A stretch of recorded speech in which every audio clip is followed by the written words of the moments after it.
नमस्कार दोस्तों। आज मूवी रिव्यू सेक्शन में हम बात करने वाले हैं 1957 में रिलीज़ हुई एक सोशल ड्रामा फिल्म जिसका नाम है अब दिल्ली दूर नहीं। मूवी के डायरेक्टर थे अमर कुमार और मूवी का स्क्रीन प्ले और स्टोरी लिखी है अख्तर मिर्जा जी ने। इस मूवी के प्रोड्यूसर थे राज कपूर साहब और ये मूवी आरके प्रोडक्शन के अंदर बनाई गई थी। इस मूवी में संगीत दिया है दत्ता राम ने। मूवी के लिरिक्स लिखे हैं शैलेंद्र और हसरत जयपुरी ने। मूवी की कास्ट की बात करें तो इसमें रोमी, सलोचना, मोतीलाल, याकूब, जगदीप, अमजद खान, अनवर हुसैन जैसे कलाकार थे। मैं आपको बता दूं, अमजद खान ने जब ये मूवी करी थी, ये मूवी उन्होंने एज अ चाइल्ड आर्टिस्ट करी थी। उसके बाद हमने अमजद खान साहब को कई मूवीज़ में एज अ विलन देखा, जिसमें सबसे प्रसिद्ध रही उनकी मूवी शोले, जिसमें उन्होंने गब्बर का किरदार निभाया था। फिल्म की कहानी की बात करें तो कहानी शुरू होती है हरिराम के साथ, जो कि एक गरीब मजदूर है जो अपनी बीवी बेला और अपने बेटे रतन से बहुत ही स्नेह रखते हैं और उनको दुनिया का सारा सुख देना चाहते हैं। क्योंकि आज दिन है दिवाली का, तो हरिराम पहले से कर्जे में होने के बावजूद अपने गांव के एक साहूकार के पास जाते हैं जिनका नाम है भोला सेठ, और उनसे 30 रुपये का और कर्जा मांगते हैं। भोला सेठ उन्हें बताते हैं कि पिछला बकाया और यह नया कर्जा मिला के उनको मासिक 10 रुपये का ब्याज देना पड़ेगा, जिस पे हरिराम मान जाते हैं क्योंकि उनको अपनी बीवी के लिए साड़ी और बच्चों के लिए मिठाई और पटाखे खरीदने हैं। तभी वहाँ पर मुकुंद नाम का एक ट्रक ड्राइवर आता है जो कि अपना ब्याज जमा कराने आया है, और वह सेठ जी को तिजोरी खोलते हुए देखता है और वो देख लेता है कि तिजोरी में बहुत ही पैसा रखा हुआ है। तो मुकुंद अपना ब्याज जमा करके और साथ ही साथ हरिराम अपने 30 रुपये का उधार लेके वहाँ से चले जाते हैं। हरिराम घर पहुँचते हैं अपनी बीवी के लिए साड़ी लेकर और बच्चों के लिए पटाखे और मिठाइयाँ लेकर। उस दिन हरिराम और उसका परिवार काफ़ी अच्छे से दिवाली मनाते हैं, मगर रात में उनके घर में एक सांप घुस जाता है जो उनकी बीवी बेला को काट लेता है, जिससे उनकी बीवी बेला की मृत्यु हो जाती है। अब कहानी में रह गए हैं सिर्फ हरिराम और उनका बेटा रतन। हरिराम अपनी बीवी के मृत्यु से काफ़ी दुखी हो जाता है और अपना दुख बांटने के लिए वो शराब का सहारा ले लेता है। इस बीच हरिराम की नौकरी भी छूट जाती है और वह अपना कर्जा भी समय से नहीं दे पाता। तो एक दिन सेठ जी रतन से मिलते हैं सड़क पर और रतन को खूब खरी खोटी सुनाते हैं कि तुम्हारे बाप ने अभी तक ब्याज का पैसा नहीं दिया है, और साथ ही साथ उसको मार भी लगाते हैं। रतन रोता हुआ अपने घर पहुंचता है। कुछ देर बाद उसके पिताजी यानी हरिराम भी घर पहुंचते हैं और वो रतन को रोता हुआ देखते हैं। वो रतन से पूछते हैं कि क्या हुआ, तो रतन उनको सारी बात बताते हैं कि किस तरह सेठ जी ने सड़क पर उनको मारा और उनको खरी खोटी सुनाई। आँख बबूला होके हरिराम सेठ जी के पास जाता है और उनसे खूब झगड़ा करता है और उनको मारने की धमकी भी दे देता है। फिर लोग वहाँ पहुँच जाते हैं और हरिराम अपने घर चला जाता है। अपनी बीवी के दुख में परेशान हरिराम उस रात घर वापस नहीं आता, और उसी रात मुकुंद नाम का ट्रक ड्राइवर, जो कि अपना ब्याज जमा कराने पहले भी सेठ जी के पास आया था, वो सेठ जी की तिजोरी में रखे पैसों के लालच में सेठ जी का कत्ल कर देता है और सारा सामान लेके और पैसा लेके वहाँ से चला जाता है।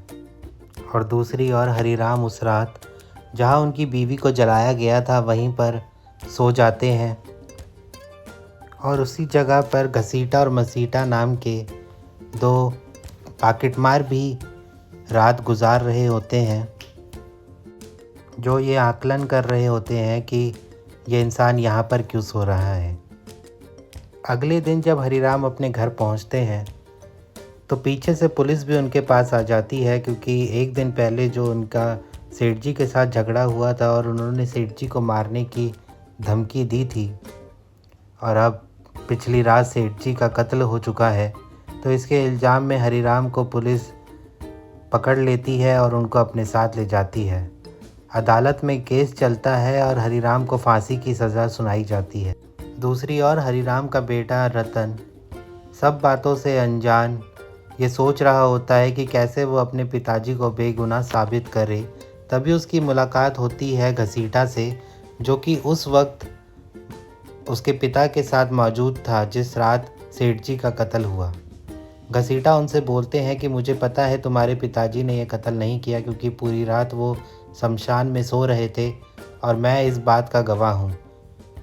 घसीटा उनको बताते हैं कि मैं तुम्हें दिल्ली ले चलूँगा और वहाँ पंडित नेहरू जी से तुम्हारी मुलाकात कराऊँगा। तुम उनको अपनी सारी बात बताना और मैं उनके सामने गवाही भी दूँगा कि तुम्हारे पिताजी ने कत्ल नहीं किया, जिससे तुम्हारे पिताजी की फांसी की सज़ा टाल दी जाएगी।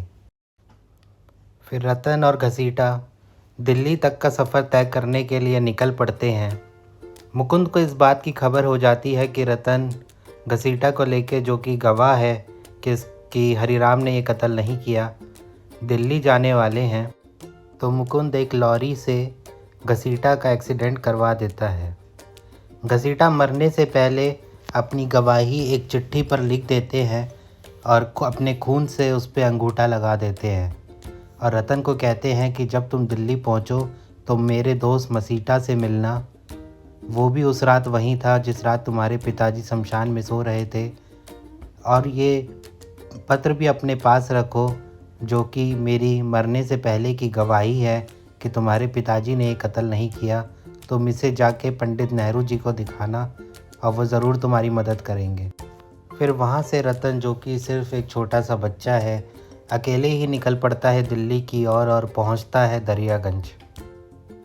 दरियागंज पहुंचकर एक चौराहे पे उसे अपनी उम्र के कई सारे बच्चे दिखते हैं, जो कि वहाँ पर कोई सामान बेच रहा है तो कोई कुछ और काम कर रहा है। रतन की उन सब के साथ दोस्ती हो जाती है और वह सब रतन को बोलते हैं कि तुम हमारे साथ हमारे घर चलो। रतन उन सबको अपनी परेशानी बताता है और उनको बताता है कि उससे पंडित नेहरू से मिलना बहुत ही ज़रूरी है, ताकि वो ये पत्र उनको दे सके और अपने पिता को दोबारा से आज़ादी दिला सके। वह बताता है कि उसके पिता को फांसी होने वाली है, जिससे सिर्फ पंडित नेहरू जी ही उनको बचा सकते हैं। रतन की परेशानी समझकर सभी बच्चे उसका साथ देने के लिए तैयार हो जाते हैं। वह लोग कई बार कोशिश करते हैं कि किसी तरह पंडित जवाहरलाल नेहरू जी के कार्यालय के अंदर घुस पाए, पर कड़ी सुरक्षा होने के कारण वह बच्चे हमेशा असफल हो जाते हैं। रतन के पीछे पीछे मुकुंद, जो कि असल में कातिल है जिसने सेठ जी का कत्ल किया है, वह भी दिल्ली पहुंच जाता है। एक दिन मुकुंद की मुलाकात उन सभी बच्चे और रतन से होती है। तो मुकुंद उनको कहते हैं कि तुम पंडित नेहरू जी से ऐसे नहीं मिल सकते, तुम्हारे कपड़े भी बिल्कुल ठीक नहीं हैं। तो वो मुकुंद को कपड़े दिलाने और खाना खिलाने के बहाने से उसके दोस्तों से दूर बाहर ले जाते हैं। वह उसको खाना खिला रहे होते हैं, तभी बात उठती है घसीटा की, और पीछे ही पता चलता है कि जो बैठे हैं उनका नाम है मसीटा, जो ये सारी बातें सुन रहे थे, और उनको कुछ शक होता है और वो रतन और मुकुंद का पीछा करना शुरू कर देते हैं। मुकुंद पहले रतन को कुतुब मीनार ले जाते हैं और एकदम ऊपर की ओर ले जाते हैं। वो वहाँ से उनको धक्का देने वाले होते हैं ताकि रतन के साथ साथ ये मामला भी यहीं ख़त्म हो जाए, पर मुकुंद ऐसा कर पाता उससे पहले वह देखता है कि कोई लड़का नीचे खड़ा है, जो कोई और नहीं बल्कि मसीटा है। मुकुंद की ये तरकीब तो कामयाब नहीं हो पाती।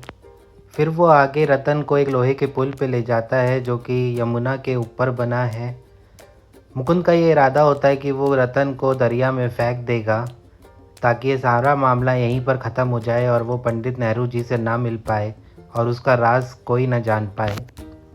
हालांकि तभी फिर से मसीटा वहाँ पहुँच जाते हैं। मुकुंद और मसीटा के बीच हाथापाई होती है और उसमें रतन जो है वो दरिया में गिर जाते हैं। मुकुंद वहाँ से भाग निकलता है और वह पहुँचता है रतन के दोस्तों के पास। उसको पता चलता है कि जो खत घसीटा ने मरने से पहले पंडित नेहरू जी के लिए लिखा था, जिसमें उसकी गवाही है, वह खत उसी घर में है जहाँ रतन अपने दोस्तों के साथ रह रहा था। तो मुकुंद प्लान बनाता है और उस पूरे घर में आग लगा देता है, परंतु सभी बच्चे सही समय में उस घर से निकल जाते हैं। अगले ही पल मसीटा के पास उसके घर पर पहुंचते हैं घसीटा, जिन्होंने रतन को वो खत दिया था, जो हमको लगा था कि मर चुके हैं, परंतु उनकी एंट्री हो जाती है आखिरी सीन में और वो मसीटा को बताते हैं कि एक लड़का जिसे मैंने खत दिया है जिसमें मेरी गवाही है, वो दिल्ली आया है पंडित जवाहरलाल नेहरू जी से मिलने। वो पूछता है कि क्या वो लड़का तुमसे मिला, तो मसीटा बताता है कि हाँ, क्या उस लड़के का नाम रतन है, तो घसीटा बोलता है कि हाँ। तो मसीटा बताता है वो इधर उधर भटक रहा है पंडित जवाहरलाल नेहरू से मिलने के लिए। फिर अगले ही सीन में पंडित जवाहरलाल नेहरू की एक रैली होती है जिसमें घसीटा, मसीटा और सारे बच्चे और रतन वहाँ पहुँच जाते हैं पंडित जवाहरलाल नेहरू जी से मिलने।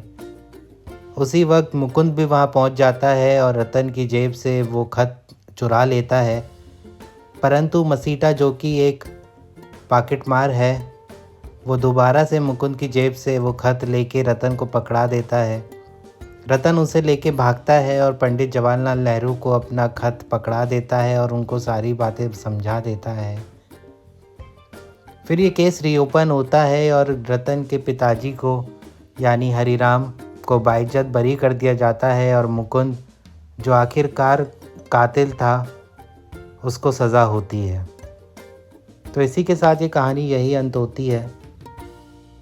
यदि आप ये पिक्चर देखना चाहते हैं तो ये पिक्चर आपको यूट्यूब पर मिल जाएगी, वहाँ पर आप ये मूवी देख सकते हैं। फिल्म के संगीत की बात करें तो इसमें टोटल 9 गाने हैं। इसका पहला गाना है माता ओ माता जो तू आज होती, जो गाया है सुधा मल्होत्रा ने। फिल्म का दूसरा गाना है ये चमन हमारा अपना है, जो गाया है गीता दत्त और आशा भोसले जी ने।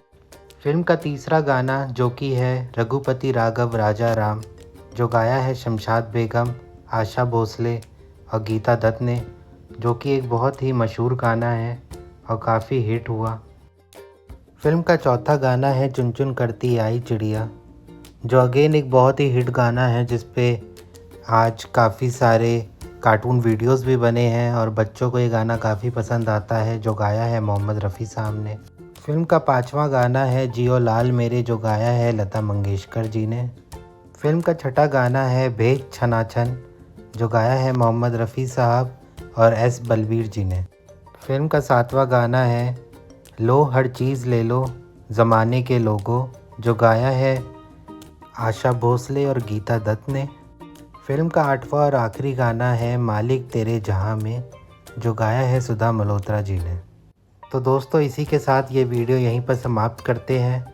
हम आपसे मिलेंगे अगले वीडियो में एक अगले मूवी के साथ। यदि आप किसी मूवी का रिव्यू जानना चाहते हैं तो हमें कमेंट कर सकते हैं, हम आपके लिए उसका रिव्यू ज़रूर डालेंगे। चैनल को दोस्तों ज़्यादा से ज़्यादा लाइक करें और सब्सक्राइब करें और अपने दोस्तों के साथ ज़रूर शेयर